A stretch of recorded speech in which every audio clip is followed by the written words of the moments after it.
বন্ধুরা, আজকে আবারও চলে এসেছি নতুন একটা ভিডিওর সাথে। তো আজকে আমি তোমাদের দেখাবো এইরকম ছোট ছোট টুকরো কাপড় দিয়ে কিভাবে একটা অনেক দামি ড্রেস তোমরা বানাতে পারবে। তো টুকরো কাপড়গুলোও কিন্তু অনেক কাজে আসে, এগুলো কিন্তু ফেলার নয়। তো এই টুকরো কাপড় দিয়ে কিন্তু আজকে আমি তোমাদের একটা অনেক দামি ড্রেস বানানো শেয়ার করব। কিভাবে এটা করব সেটা দেখার জন্য তোমরা কিন্তু পুরো ভিডিওর সাথে থাকবে। তো ফার্স্টেই দেখো, এখানে তোমাদের সাথে আমি একটা কাপড় শেয়ার করছি। তো এটা আমি অনেক কম দামেই কিনেছিলাম, মিশো থেকে আমি অর্ডার করেছিলাম। তো বেশ ভালো কাপড়টা। তো এটা দিয়ে কিন্তু আমি একটা আজকে গ্রাউন বানাবো। তো ফার্স্টে তোমাদেরকে আমি একটা নর্মাল গ্রাউন বানানো শেয়ার করব, তারপরে তোমাদেরকে দেখাবো এই নর্মাল ড্রেসটাকে কিভাবে টুকরো কাপড় ইউজ করে অনেক দামি করে তুলবে। তো সেই জন্য তোমরা পুরো ভিডিওটা মনোযোগ দিয়ে দেখো। প্রথমেই দেখো, আমি কাপড়ের এক সাইড থেকে 16 ইঞ্চি লম্বায় মেপে দাগ টেনে কিন্তু কেটে নেব। কারণ হচ্ছে এটা দিয়ে আমি উপরের পার্টটা বানাবো। তো উপরের পার্টটার জন্য আগে আমি কাপড়টা কেটে সাইড করে রাখছি। তারপরে আর বাকি যে কাপড়টা থাকবে ওটা দিয়েই নিচের ঘেরটা হয়ে যাবে। তো দেখো বন্ধুরা, এখানে বাকি কাপড়টাকে আমি 4টে ভাঁজ দিয়েছি, দিয়ে কোনাকুনি ভাঁজ করে দেখো 8টা ফোল্ড করে নিয়েছি। যখন কিন্তু আমি এই ভাঁজটা দেব আমার কিন্তু 8টা পার্ট থাকবে, কারণ আজকে এই ড্রেসটা আমি অনেক ঘেরওয়ালা করব। তো এইভাবে ভাঁজ দিয়ে রাউন্ড শেপটাও দেখো এঁকে নিয়েছি। আমার যতটা ঝুল লাগবে আমি ঠিক সেই মাপ করেই রাউন্ড শেপ দিয়ে দেখো সুন্দর করে দাগটা টেনে নিয়েছি। এবার আমি এই রাউন্ড শেপটা কেটে নেব, কেটে নিচের ঘেরটা আমি রেডি করব। তো এই সাইডে আমি যে এক্সট্রা কাপড় পরে থাকবে ওগুলোও রেখে দেব, ওগুলো দিয়েই কিন্তু আজকের আমি সুন্দর ডিজাইনটা তৈরি করব। তো পুরো ড্রেসটার জন্য আমার নিচের ঝুলটা কিন্তু রেডি করে নিলাম। এবার দেখো বন্ধুরা, আমি কিন্তু এখানে সামনের পাটের গলাটা দেখো আমি পেস্টিং পেপার বসিয়ে এটা প্রেস করে রেখেছি। কারণ গলার ডিজাইনটা আমি আর তোমাদেরকে দেখালাম না, এইভাবে করেই কাটিংটা করে নিয়ে প্রেস করে রেখেছি। এবার কিভাবে সহজ টেকনিকে এটা সেলাই করব একটু দেখো। আমি এই পেপারটার সাথে দেখো জুড়ে নিয়েছি, এই যে উপরের অংশটা সেলাই করে সেটিং করব। যেহেতু আমি আজকে কাটিংটা করিনি, কারণ এই মিডিল দিয়ে যদি একটা সেলাই দিয়ে দিই তাহলে কিন্তু খুব সুন্দরভাবে বসে যাবে আর এটা নড়বে না। তো দুটো কিন্তু একসাথেই জয়েন হয়ে যাবে, এইভাবে করে আমি সেলাইটা করে রাখলাম। এবার দেখো, আমি এই যে এই গলার ডিজাইনে চারিকোল দিয়ে একটা দেখো সেলাই দিয়ে নেব। তো নর্মালভাবে সেলাইটা দিয়েই এবার কাটিং করতে হবে। তো এক্সট্রা যে কাপড়টা আছে এই কাপড়টাকেই আমি কাটিং করে ফেলে দেব। তো দেখো কাটিং করে নিয়ে এরপর আমি যেভাবে করে চারিকোল দিয়ে ছোট ছোট কাটিং করি ওই কাটিংগুলো লাগিয়ে নেব। কারণ ডিজাইনটা সুন্দর করার জন্য কাটিংগুলো দিতেই হবে। আর যাতে গলার ডিজাইনটা সুন্দরভাবে সেটিং হয়ে দেখতে বেশি ভালো লাগে সেই জন্যই আজকে আমি পেস্টিং পেপারটা বসিয়ে নিয়েছি। পেস্টিং পেপার ডিজাইনকে অনেক বেশি সুন্দর বানিয়ে তোলে। এবার দেখো, আমি এই ডিজাইনটা দেখো সোজা করে নিচ্ছি। তো সোজা করে নিয়ে হাত দিয়ে সুন্দর করে আগে দেখো সেটিং করব। করার পরে কি করব না, এর ওপর দিয়ে একটা সেলাই দিয়ে নেব।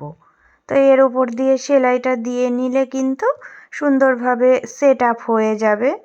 তো এভাবে নর্মালি আগে সেট আপ করে নেব। তো নেওয়ার পরে এবার আমি গলায় দেখো একটা লেস বসাবো। তো এই রকম একটা লেস আগে আমি নর্মালভাবে বসিয়ে নিচ্ছি। নেওয়ার পরে এর উপর দিয়েও একটা ডিজাইন করব, সেটাও তোমাদের সাথে শেয়ার করব। তো গলার চারিকোল দিয়ে এটা একটু দেখতে ভালো লাগার জন্যই বসিয়ে দিচ্ছি। দেখো নর্মাল এইভাবে করেই আমি এই লেসটা বসিয়ে গলার ডিজাইনটা রেডি করে নিলাম। এবার তোমাদেরকে দেখাচ্ছি নর্মালি কিন্তু উপরের পাটটার সাথে নিচের ঘেরটা জুড়ে একটা আমি কিন্তু গ্রাউন্ড বানিয়ে নিয়েছি। তো দেখো এটা কিন্তু একদম নর্মাল হয়েছে। তো এই নর্মাল ডিজাইনটাকে কিভাবে সুন্দর করতে হবে সেটাই আজ দেখাবো, তবুও কিন্তু ছোট ছোট টুকরো কাপড় জুড়ে। তো চলো এবার মেন কাজটা তোমাদেরকে দেখাচ্ছি।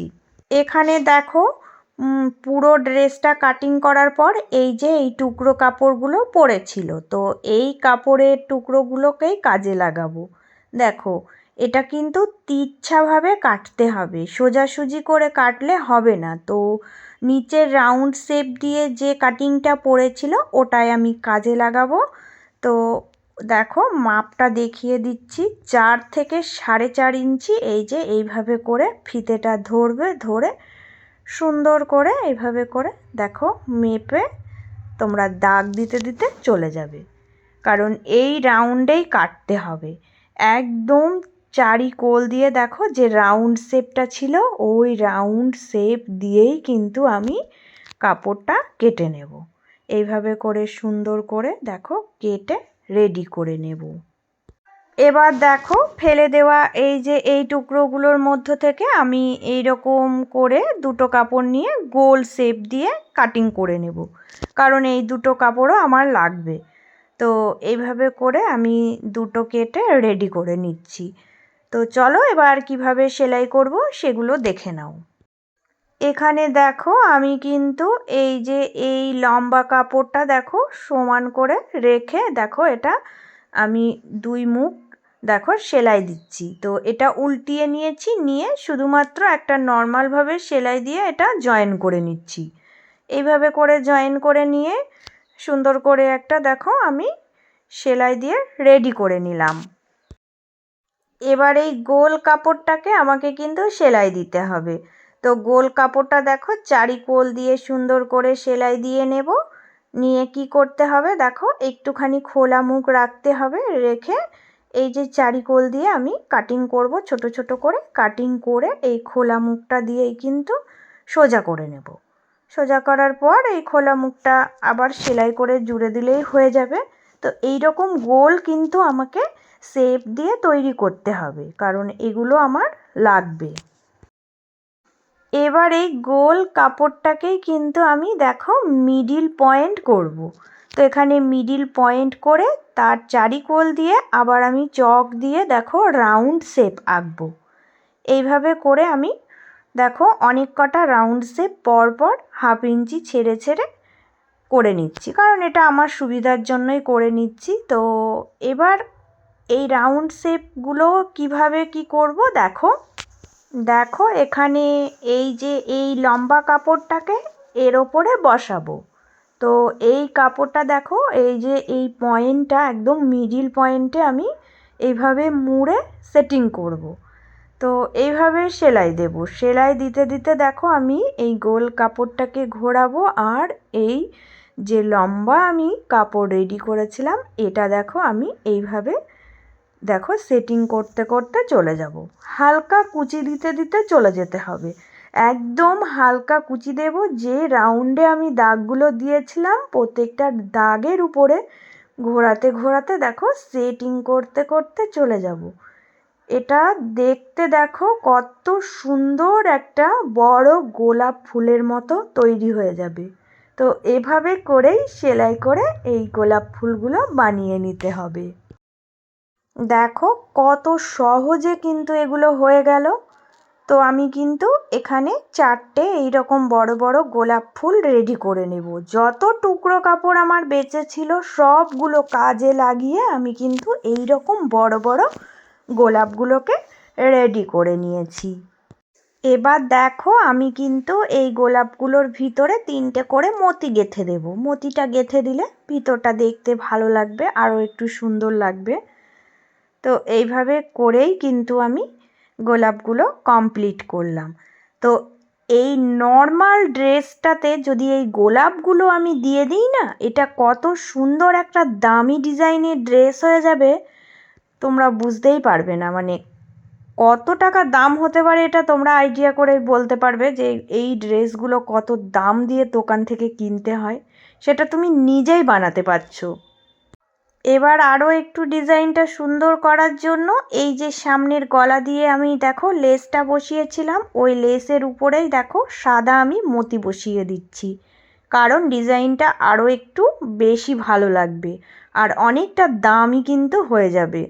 তো বুদ্ধি খাটিয়ে অল্প কিছু জিনিস ব্যবহার করেই, টুকরো কাপড় এগুলো দিয়েই কিন্তু তোমরা অনেক দামি ডিজাইনের ড্রেস তৈরি করতে পারবে। একটু চেষ্টা করবে। তো আমি তোমাদের সব সময় হাতের কাছে থাকা ছিঁড়ে ফেলে দেওয়া যে টুকরো কাপড় সেগুলো দিয়েই কিন্তু অনেক সুন্দর সুন্দর ড্রেস বানানোর বা জিনিস বানানোর আইডিয়া দিয়েই থাকি। তো আমার আজকের এই ডিজাইনটা তোমাদের কেমন লেগেছে বলো? কত ঘেরওয়ালা, কত দামি একটা গাউন আমি তোমাদের আজকে বানিয়ে দেখালাম। তো আমার চ্যানেলে যে সকল নতুন বন্ধু এসেছো তাদের জন্য তো সব সময় রইল অনেক অনেক ভালোবাসা। পুরনো বন্ধু তোমরা সব সময় এভাবেই পাশে থেকো, আমিও সবার পাশে সব সময় আছি। তাই আজকের মতো আমার ভিডিওটা এখানেই শেষ করব।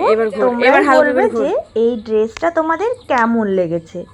তো এই রকম সাধারণ কিছু জিনিস ইউজ করে একদম অসাধারণ অনেক দামি ডিজাইনের একটা ড্রেস আজকে তোমাদের সাথে শেয়ার করলাম।